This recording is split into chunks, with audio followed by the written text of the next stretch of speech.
Benda apa saja yang menyerupai persegi? Buku, papan catur, jendela. Persegi panjang.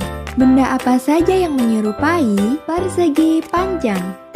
Amplop, papan tulis, bus. Lingkaran. Benda apa saja yang menyerupai lingkaran? Bola, roda, donat. Oval. Benda apa saja yang menyerupai oval? Cermin, telur, buah lemon. Segitiga. Benda apa saja yang menyerupai segitiga? Gunung, tenda, piramida. Segi lima. Benda apa saja yang menyerupai segi lima? Toga wisuda, berlian, rumah. Segi enam. Benda apa saja yang menyerupai segi enam? Sarang lebah, biskuit, paving. Belah ketupat. Benda apa saja yang menyerupai belah ketupat? Ketupat. Papan rambu lalu lintas, trapesium. Benda apa saja yang menyerupai trapesium? Perahu, perahu kertas, pot bunga. Bulan. Benda apa saja yang menyerupai bulan? Pisang, bulan, kue bulan. Bintang. Benda apa saja yang menyerupai bintang? Buah belimbing, bintang laut, bintang. Hati. Benda apa saja yang menyerupai hati? Ice cream, kue tar, buah strawberry. Panah. Benda apa saja yang menyerupai panah? Anak panah, arah petunjuk jalan. Sifat dan perubahan bentuk benda. Hai semua, kali ini kita akan belajar sambil bermain tentang berbagai wujud benda. Kalian tentunya tahu sekali ya gambar ini. Ini gambar kursi. Bisakah kalian memegangnya? Apakah bentuknya bisa berubah-ubah? Tentu saja tidak, karena kursi adalah benda padat. Nah, sekarang coba kamu lihat gambar ini. Tentunya kalian setiap hari pasti menyentuh air. Kita semua butuh air, baik untuk minum, mandi, mencuci, dan kebutuhan lainnya. Tahukah kalian air berwujud apa? Bagus, air berwujud cair. Sekarang, coba kamu perhatikan gambar balon berwarna-warni ini. Apakah yang membuat balon yang tadinya kempes bisa mengembang? Ya, balon berisi udara, sehingga ia dapat mengembang. Menurut kalian, apakah wujud udara itu? Betul, udara wujudnya gas. Coba kalian sebutkan benda apa lagi ya yang berwujud gas? Sekarang, mari lihat pensil ini. Ketika pensil ini dipegang dan diletakkan di dalam tas, bentuknya tetap sama, tidak berubah. Sekarang, coba kalian lihat kain ini. Kain ini juga benda padat, akan tetapi bentuknya bisa berubah. Bentuk awalnya adalah sehelai kain, kemudian dipotong dan dijahit, sehingga berubah bentuk menjadi sebuah baju. Nah, benda padat juga dapat berubah bentuknya dengan cara tertentu. Contohnya ya kain ini. Perhatikan ini. Mengapa bentuk air dapat berubah-ubah?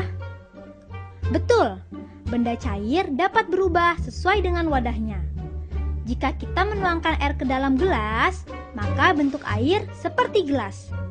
Tetapi, jika menuangkan air ke dalam mangkok, maka bentuknya seperti mangkok. Dan jika kita menuangkannya air ke dalam botol, maka bentuknya seperti apa, hayo? Ya, bentuknya berubah seperti botol. Nah, selain bisa berubah-ubah, ternyata benda cair juga dapat menempati ruang dan mempunyai massa. Seperti yang bisa kita lihat di Globi. Air yang tumpah membuktikan bahwa seluruh ruangan gelas sudah terisi oleh air. Mengapa demikian? Itu terjadi karena air mempunyai massa. Hal ini bisa kita lihat ketika kita mengangkat gelas kosong, maka terasa akan lebih ringan dibandingkan jika kita mengangkat gelas yang sudah berisi air. Selain mempunyai massa, benda cair juga mempunyai sifat bahwa permukaan benda cair yang tenang selalu datar. Akan tetapi, jika mendapat usikan, permukaan air tidak lagi datar. Coba kamu perhatikan ini. Kalian tentunya pernah melihat air sungai atau air terjun. Kemanakah airnya mengalir? Ya, benda cair mengalir dari tempat tinggi ke tempat yang lebih rendah seperti air terjun ini. Benda cair juga dapat melarutkan zat tertentu, seperti saat kamu membuat es teh manis. Jika secangkir teh pahit kita berikan sesendok gula pasir, kemudian diaduk, maka kita akan memperoleh secangkir teh manis. Itu karena gula pasir dapat larut dalam air teh, sehingga rasa air teh menjadi manis. Air dapat melarutkan zat atau bahan tertentu, sehingga air disebut zat pelarut. Sedangkan air dan zat yang terlarut di dalamnya disebut larutan. Sekarang lihat balon ini. Apakah yang terjadi jika balon ini ditiup? Balonnya akan mengembang, bukan? Benda gas terdapat di mana-mana. Iya, karena di permukaan bumi ini selalu dikelilingi oleh benda gas yang disebut udara. Seperti udara di dalam balon ini. Benda gas menempati ruang dan bentuknya dapat berubah-ubah sesuai dengan ruang yang ditempatinya. Benda gas juga mempunyai massa loh. Nah, coba bandingkan balon kempis dan balon berisi. Jika kita timbang, maka balon berisi udara tentunya akan lebih berat, bukan? Sekarang kalian sudah tahu tentang berbagai wujud benda. Apakah kalian bisa menyebutkannya satu persatu? Betul sekali. Ada benda padat, benda cair, dan benda gas. Bagus, menyenangkan sekali bukan? Nah, sekarang kita akan belajar tentang perubahan wujud benda. Apakah kalian sudah siap? Di sini merupakan perubahan wujud dari benda padat ke cair, yang disebut mencair.